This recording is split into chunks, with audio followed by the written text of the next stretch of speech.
it is an exciting time today about, on how that intersection between technology, AI, and healthcare is happening. How it's helping providers and health payers alike being able to anticipate what the patient and what the consumer needs. The new generation, the new students of medical, students that are coming in, I think will be excited about those changes. It is a co-creation about how do you build something that's authentic, that's valuable, but that we're both having that conversation to have that experience that is much more human-centered. What's important is to be able to realize and to be conscious that we need to be careful about how we use that data and that we keep all stakeholders in mind to make sure that the advancements are not just for the purposes of efficiencies, but for the good of overall patient care.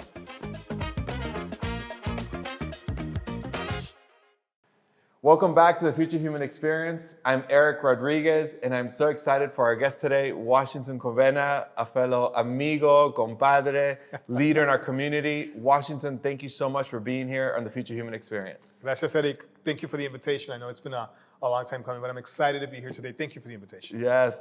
Well, Washington, you have a very unique role in our community. Tell us a little bit more about the work that you get to lead today in Blue Cross Blue Shield of Arizona. Yeah, I do have a pretty unique role. It's a very cool job.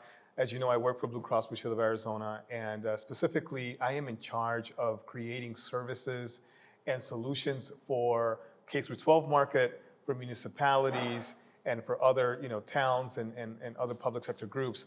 But within that work, it allows me really to get involved at a very, very grassroots levels with people in the community. And that's why you see me out there a lot. Because again, our work is driven from grassroots efforts. So it gives me an opportunity to really connect with the community in a very unique way. Yeah, and that's how we met, right? We met at these community events because we tap into our different networks, and not only had a chance to see you, but also get to meet your family. But also we got to share what we are very passionate about. You're very passionate about not only the work and community, but the future of healthcare as well. Today, we live in this world of AI and constant change in this space, and we're seeing AI everywhere, from retail to education to transportation. Healthcare is no different than that as well. Can you share with us a little bit more about what has been that impact that you've seen AI in the healthcare space and how are folks navigating it today? Yeah, well, I tell you, it is an exciting time to be alive. At least that's the way I see it. And I don't know if you feel this way, Eric, but it seems like sometimes like AI just popped up overnight, right? I don't know if you remember the days when we used to call it machine learning. Yes. Because we thought that using terms like AI was so futuristic and science fiction. Yeah. The fact of the matter is that it is all over. I think we don't realize sometimes how much and how long we've been using AI, right? From, as you said, when we drive our cars from point A to point B, to how we shop, to how we, consume, our television today, it has revolutionized the way that we live. And healthcare is no different. AI has revolutionized healthcare in ways that we thought perhaps was not possible many years ago. I'll give you an example. It has changed and enhanced the way that physicians diagnose. It has streamlined the many, many, many very complex administrative tasks that we have in healthcare. And it's personalizing the healthcare journey for members. Yes. I mean, there's solutions out there and algorithms out there today that can take medical images and analyze them and interpret them with, remarkable precision. There's others that can help, detect diseases like cancer much earlier, right, than we've done with traditional ways. So, I mean, it is an exciting time today about, on how that intersection between technology, AI, and healthcare is happening. I'll give you another example that I think was pretty exciting, especially over COVID. And that's how AI has exacerbated and accelerated how drugs come to market. And we saw that right before our eyes, right? With COVID. What used to take years and years in research and development to bring a new drug, to discover a new drug, and to actually bring it to market, now can take months, right? Yeah. And so you think about how that affects treatments that are available to people, and perhaps even cures that are available to people. So it's very exciting to see that's happening. On a personal level, as a marketer, I get excited about what the role that AI and technology is playing in things like predictive analytics, right?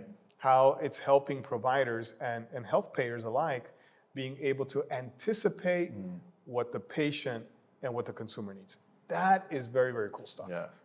And not only that, but not only from a personal level, like you're saying, and as an employee and as a leader, but also as a parent.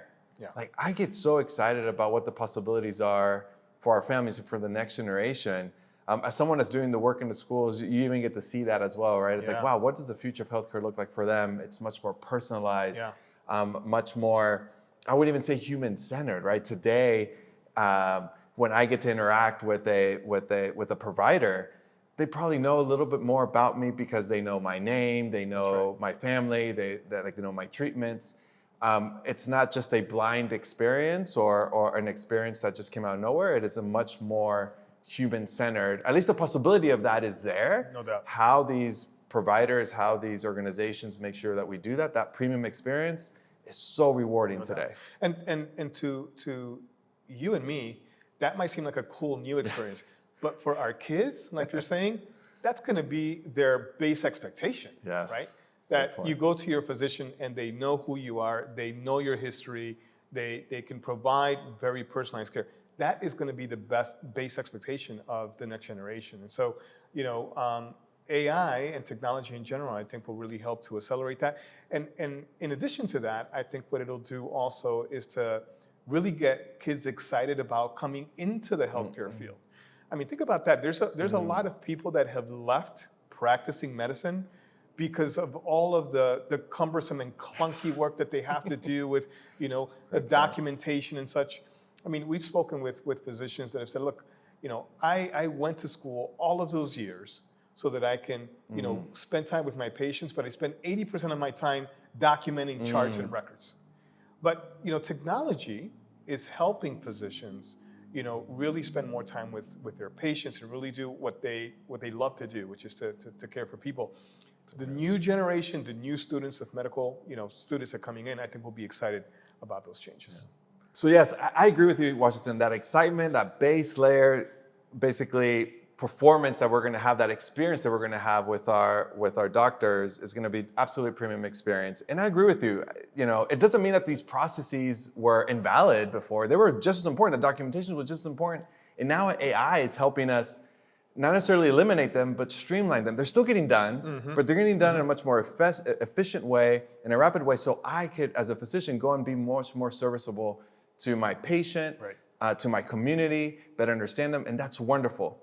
With that said, Washington, we also acknowledge that with technology also comes these wonderful possibilities, but there's also some challenges as we're adopting new technology in these places. What have you seen in the healthcare space on some of the challenges that we're still trying to navigate through to make sure we're creating these very unique, immersive experiences? Yeah, you're on point, Eric. Just with any other new technology, AI, brings its own challenges, and there's several, very serious ethical considerations that we must keep on the forefront.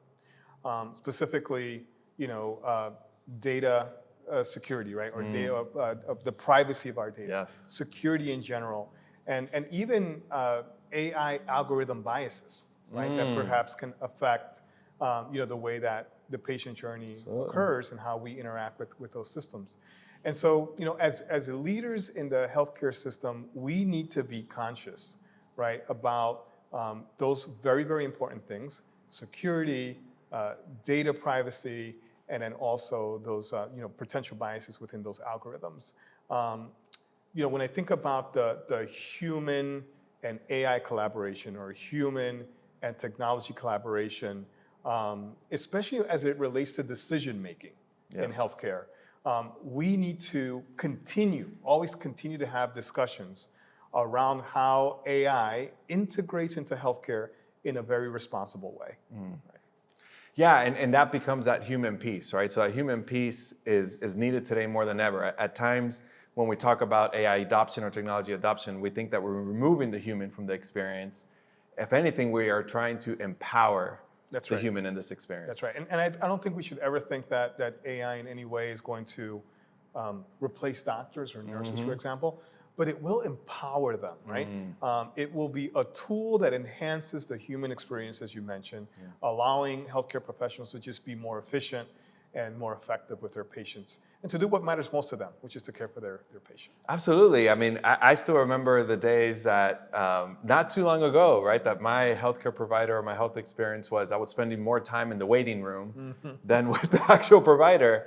And now, and people have always acknowledged it, or we've normalized it. We've said, oh, well, that's just the way the experience is, even though we know we're not having a very positive experience. That's right. But now this premium experience that you're building, this new baseline of experiences, like, no, I want to spend more time with my patients, and it is going to be possible, if not already today. That's right. And look, over COVID, out of necessity, virtual medicine, right, grew exponentially, right? And it was necessary. But what we found is just recently is that a lot of virtual care has actually stapled off of it, not because it isn't necessary, but because now both providers and consumers now see it as a tool, right? Yes. And it's a tool that helps to bridge the gap when care is not accessible, when it's convenient, and in a lot of cases, in communities where are underserved. So again, it's reshifting the way that we use technology as tools, never to replace the human touch. Love that. That reminds me of an experience too. When my very first virtual healthcare experience was actually when I was on a vacation with my children. Yeah, really? And I'm like, wait, my child's getting sick. The only person I know how to call is their provider, or I have to go to an emergency room right now. But I kind of know what they're going through. I just need someone to validate that and prescribe something. And it was a teledoc appointment that I set up within 5 minutes, and within 10 minutes they called us, and within 15 minutes I had a prescription ready for them, right? More accessible, more efficient, more affordable. Love that. Right. Washington, one of the things too you highlighted was the importance of community and understanding the community. One of the things that you and I have resonated the most about the work that you get to do is how unique your role is within the community here in Arizona. You are present, you are connecting with folks. You're not just, and there's nothing wrong with this, but you're not just in the office doing the work.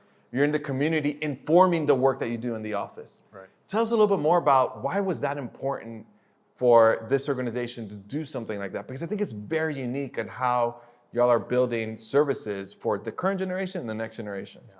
Well, thanks for noticing, Eric. And we take lots of pride in being part of the fiber of the community. And this is another way where I think technology just can't replace the human touch, right? You have to be out there if you really want those type of connections. Growth, I believe that begins at a grassroots level is powerful because it provides the opportunity to have authentic connections, trust, and shared purpose.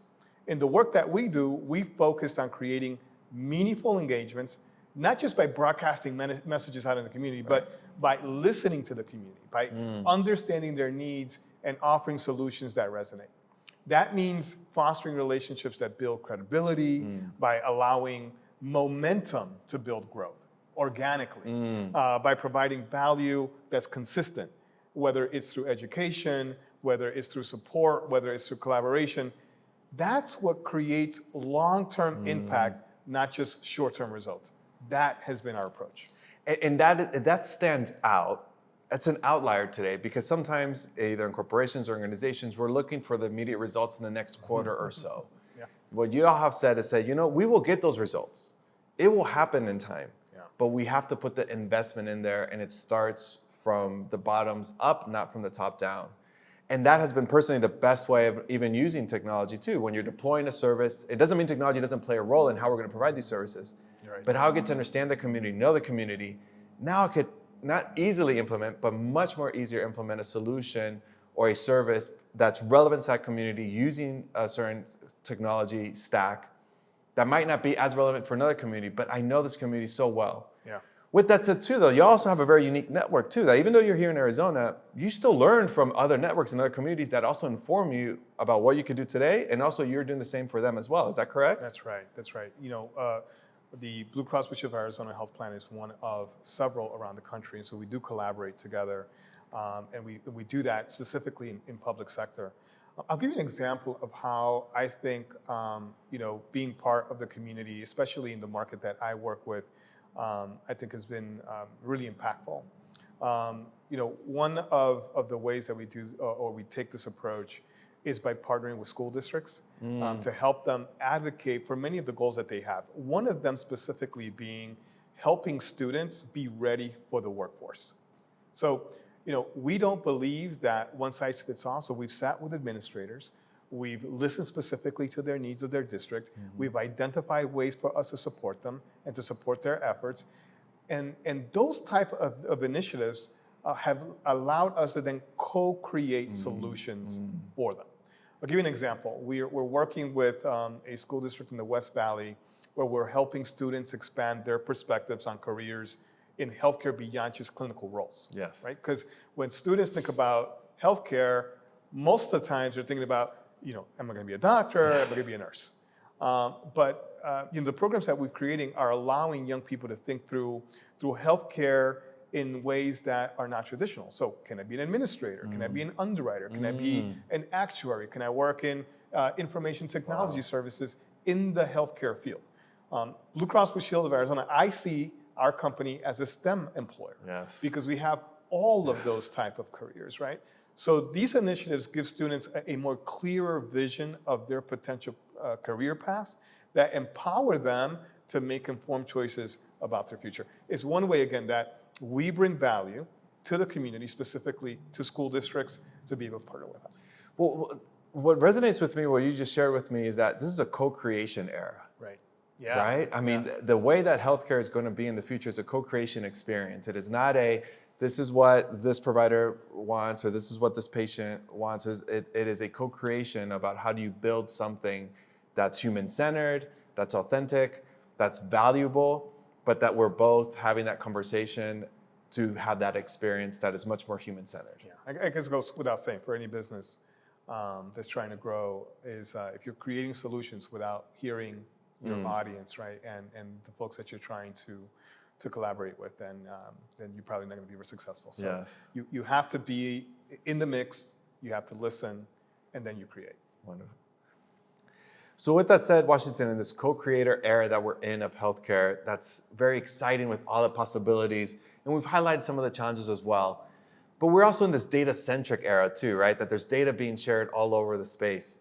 How do we ensure that we're using data in the healthcare space for good and really leverage the possibilities that we could have for a very unique, human-centered, experiential experience in healthcare? Yeah. Well, look, on a personal note, I think we talked about this a little bit before, but I love how companies like Amazon and Netflix have found a way to offer content and suggestions to me on a personal level, right? Based on my preferences, based on your preferences, what I want to watch, what I want to buy. It really has made, again, the way that we live much easier. And much cooler, right? Yeah.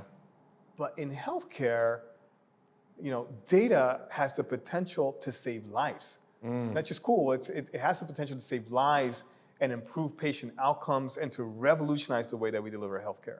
So right now, organizations are leveraging data, for example, to, as I mentioned before, enhance diagnostics, to provide, precision medicine, right? Think about how cool that is. I'm healthy today. I'm not a patient, but if I were, how cool would it be for my physician to be able to provide precision medicine and provide me a personal treatment plan based on, my lifestyle, my genetics, my age, and perhaps even where I live, right? Yes. That can really, tackle my particular condition. We talked about how, data in healthcare is also helping to advance policy, right? Perhaps disparities, and to help, overall improve patient outcomes. So there's a lot of ways that we can use data for the good. But as we mentioned before, what's important is to be able to realize and to be conscious that we need to be careful about how we use that data and that we keep all stakeholders in mind to make sure that the advancements are not just for the purposes of efficiencies, but for the good of overall patient care. And you see that when you complement it with a role like yourselves and your team, that you're in the community, right? So the data could be giving you these type of trends, and that's just what it is. They're trends, but the way you qualify that data, the way you make decisions off of that data, it is still a very human-centered, community-centered way to know that, hey, this is the best service for my community because I'm in the community, right? This is not just something that is data for data's sake. It is a complementary of the human experience, not the experience. That's right. And on the consumer side, we will continue to use, and again, not only us, but again, future generations will want that information to make informed decisions. And I'll tell you, in a lot of what we purchase today, whether we're buying, bread or a pair of sneakers, we have a lot of information as consumers to make decisions. In healthcare, it hasn't been that way, right? It hasn't been as transparent. What does one physician cost versus another? What is one physician's outcomes versus another? And now with with these advances in technology, and likewise in AI, consumers will have access to that information to make really informed decisions about the care that they want and when they want it. Yeah, the expectations of consumers are evolving in this digital era as well, which makes it really exciting to not only be in the healthcare space, but also what the future of healthcare could be. With that said, Washington, I want to thank you again for being here. One of the fun things we like to do with our guests is we ask them to come with a question for me, a surprise question for me. We've known each other for the last few years, not only in our communities, but our families. So I'm really excited to hear what you have in store for me. But what question do you have for today? So I thought about this. I'm thinking about something techy, like that. But this is what I'm going. I recently saw Gladiator 2. Okay. With Pascal and Denzel. Yeah. And so here's my question to you. Okay. You're put in the arena. Here come the lions. Okay. You can take two people in there with you. Oh, Who wow. are they and why? Oh, wow.